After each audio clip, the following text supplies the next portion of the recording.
നമ്മൾ തയ്യാറാക്കാൻ പോകുന്നത് ചിക്കൻ ബിരിയാണി. ചിക്കൻ ബിരിയാണിക്ക് വേണ്ടുന്ന ചേരുവകൾ എന്തൊക്കെയാണെന്ന് നമുക്ക് നോക്കാം. ആദ്യം തന്നെ ചിക്കനിലേക്ക് മുളക് പൊടി, മല്ലിപ്പൊടി, മഞ്ഞൾപ്പൊടി, ഗരം മസാല, പെരിഞ്ജീരകപ്പൊടി, കുരുമുളക് പൊടി, തൈര്, ഇഞ്ചി വെളുത്തുള്ളി പേസ്റ്റ്, ഉപ്പ് എന്നിവ ചേർത്ത് നല്ലതുപോലെ ഇളക്കി യോജിപ്പിക്കുക.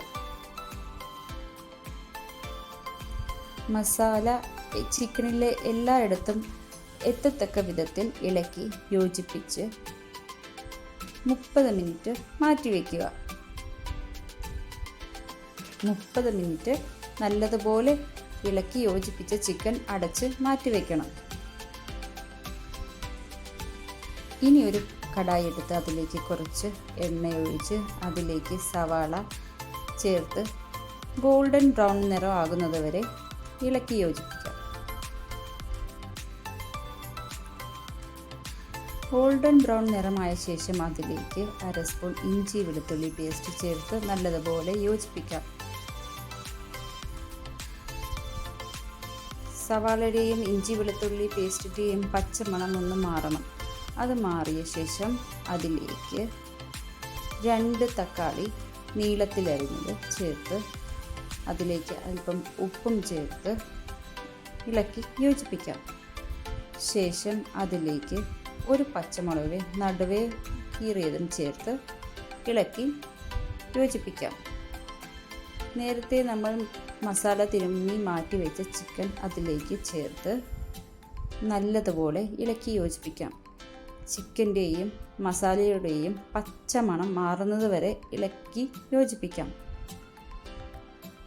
പച്ചമണം നല്ലതുപോലെ മാറിയ ശേഷം അതിലേക്ക് ആവശ്യത്തിന് ചിക്കൻ വേവാൻ ആവശ്യത്തിന് വെള്ളവും ചേർത്ത് അടച്ചു വെച്ച് കുറച്ച് സമയം വേവിക്കാം.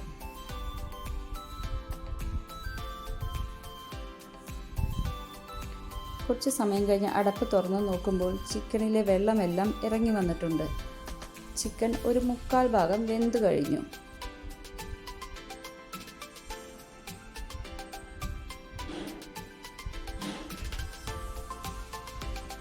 ഇനി ഇതിലേക്ക് സവാള നീളത്തിൽ അരിഞ്ഞ് വറുത്തെടുത്തതും ചേർത്ത് നല്ലതുപോലെ യോജിപ്പിക്കാം. ഇങ്ങനെ സവാള വറുത്തെടുത്തത് ചേർക്കുമ്പോൾ ചിക്കന് ഒരു പ്രത്യേക രുചിയാണ്. നല്ല രുചിയാണ് ഇങ്ങനെയുള്ള ചിക്കൻ കഴിക്കാൻ. ഇങ്ങനെ സവാള വറുത്തതും ചേർത്ത് യോജിപ്പിച്ചത് ചേർത്ത് നല്ലതുപോലെ ഇളക്കി വറ്റിച്ചെടുക്കുമ്പോൾ ചിക്കന് രുചി കൂടുകയുള്ളൂ. ഇതിപ്പോൾ വെള്ളമെല്ലാം നന്നായി വറ്റി വന്നിട്ടുണ്ട്. ഇനി ഇതിലേക്ക് അരിഞ്ഞു വെച്ചിരിക്കുന്ന മല്ലിയിലയും ചേർത്ത് ഗാർണിഷ് ചെയ്യാം. ഇനി അടുത്തതായി ബിരിയാണി റൈസ് തയ്യാറാക്കാം. അതിനുവേണ്ടി ചുവട് കട്ടിയുള്ള ഒരു പാത്രത്തിലേക്ക് കുറച്ച് നെയ്യ് ഒഴിച്ച് അതിലേക്ക് പട്ട, ഗ്രാമ്പു, ഏലക്ക, തക്കോലം എന്നിവയിട്ട് വഴറ്റാം. അതിലേക്ക് ഒരു സവാളയുടെ പകുതി നീളത്തിൽ അരിഞ്ഞതും ചേർത്ത് ഇളക്കാം.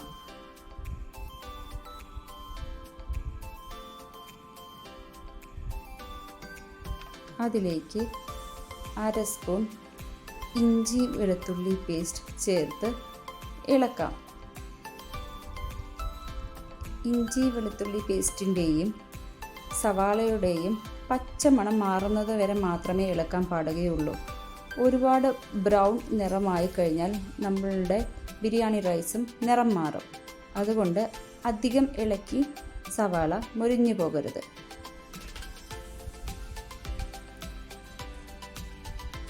ഒരു കപ്പ് കൈമ ബിരിയാണി റൈസ് കഴുകിയെടുത്തതും ചേർത്ത് ഇതിലേക്ക് ഇളക്കാം. നല്ലതുപോലെ ഇളക്കി യോജിപ്പിക്കണം. ഇത് നമ്മളുടെ ബിരിയാണി റൈസ് ഒരു അരി മറ്റരിയും തമ്മിൽ ഒട്ടിപ്പിടിക്കാതിരിക്കാൻ സഹായിക്കും. 1 കപ്പ് അരിക്ക് 2 കപ്പ് വെള്ളം എന്ന രീതിയിലാണ് ഞാനിവിടെ ചേർക്കുന്നത്. 2 കപ്പ് ചെറു ചൂടുവെള്ളം ചേർത്ത് ഇളക്കാം. അതിലേക്ക് ഒരു നാരങ്ങയുടെ പകുതി നീരും ചേർത്ത് ആവശ്യത്തിന് ഉപ്പും ചേർത്ത് ഇളക്കി യോജിപ്പിക്കാം.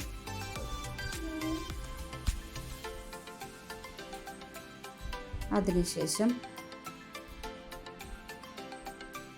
അടച്ച് വെച്ച് 10 മിനിറ്റ് തീ കുറച്ച് വെച്ച് വേവിക്കാം. 10 മിനിറ്റിന് ശേഷം തീ ഓഫ് ചെയ്ത് 30 മിനിറ്റ് റെസ്റ്റ് ചെയ്യാൻ വയ്ക്കാം. 30 മിനിറ്റിന് ശേഷം തുറന്ന് നോക്കുമ്പോൾ നല്ല പെർഫെക്റ്റായ റൈസ് തയ്യാർ.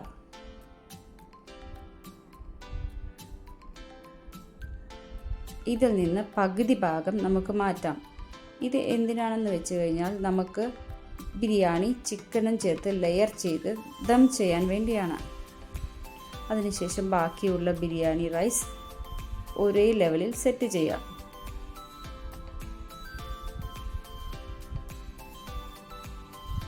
അതിലേക്ക് നെയ്യിൽ വറുത്ത് വെച്ചിരിക്കുന്ന അണ്ടിപ്പരിപ്പ്, കിസ്മിസ്, നീളത്തിലരിഞ്ഞ് സവാള വറുത്തത്, മല്ലിയില എന്നിവ ചേർക്കാം. അതിനുശേഷം തയ്യാറാക്കി വെച്ചിരിക്കുന്ന ചിക്കൻ്റെ കൂട്ട് ഇതിലേക്ക് ചേർത്ത് ഒരേ ലെവലിൽ സെറ്റ് ചെയ്യണം. ഒരേ ലെവലിൽ സെറ്റ് ചെയ്താൽ മാത്രമേ മസാലയുടെ മണം എല്ലായിടത്തും കിട്ടുകയുള്ളൂ. എല്ലായിടത്തും കിട്ടത്തക്ക വിധത്തിൽ മസാല സെറ്റ് ചെയ്യുക. എന്നാലേ മണവും രുചിയും കിട്ടുകയുള്ളൂ. ഇങ്ങനെ സെറ്റ് ചെയ്ത ശേഷം അതിലേക്ക് ബാക്കി ചോറും കൂടെ ചേർത്ത് ഒരേ ലെവലിൽ സെറ്റ് ചെയ്യുക. ശേഷം അതിലേക്ക് നെയ്യിൽ വറുത്തെടുത്ത അണ്ടിപ്പരിപ്പ്, കിസ്മിസ്, സവാള നെയ്യിൽ വറുത്തെടുത്തത്, അരിഞ്ഞു വെച്ചിരിക്കുന്ന മല്ലിയില എന്നിവ ചേർത്ത് അടച്ചു വെക്കണം. നമ്മളുടെ പാത്രത്തിൻ്റെ അടപ്പിൽ ഒരു കുഞ്ഞു ഹോൾ കാണും. അത് ഒരു തുണി കൊണ്ടോ ടിഷ്യൂ പേപ്പർ കൊണ്ടോ അടച്ച് ക്ലിയർ ആക്കണം.